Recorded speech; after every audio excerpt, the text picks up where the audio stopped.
zikina da. Eta desordenatua ez du jasotzen. Ama, Jonen logela sartu da. Kaixo, Jon. Kaixo, ama. Logela desordenatuta dago eta zikina zara. Bai. Zoaz kanpora. Norekin. Zure anaia duzu. Nire baina ez dut amaile. Bai, zoaz, eta begiratu. Jon parkera doa, eta parkean jolasten ari da. Paseoan doa, eta utzintza ikusi du. Kaixo, Jon. Susana nire anaia ez bigarria da ez eta zuzikina zara.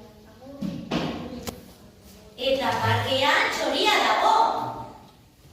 Kaixo, Jon. Susana nire anaia. Ni ez. Ni bigarria naiz eta zuzikina zara. Jon, amonaren etxera bueltatu da, eta amonaren etxean katua dago. Kaixo, Jon. Susana nire anaia. Bigarria naiz zuzikina zara. Jon parkera bueltatu da, eta parkean txerria dago. Kaixo, Jon.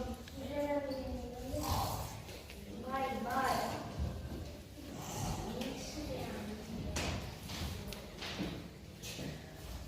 Txerria zikina da, eta Jon zikina da, igualak dira.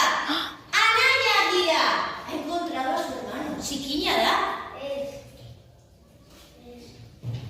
Baina Jon triste dago. Bere anaia txerria da, eta ez zaio gustatzen. Jon triste, etxera bueltatu da. Kaixo, Jon. Kaixo, Jon. Zergatik da? Nire anaia zerria da. Gustatzen zaizu? Ez. Eta hemendik aurrera Jon garria izango da, eta logela ordenatzen ari da. Eta ala bazan edo ez bazan, sardadilla ala bazan edo atera dadila.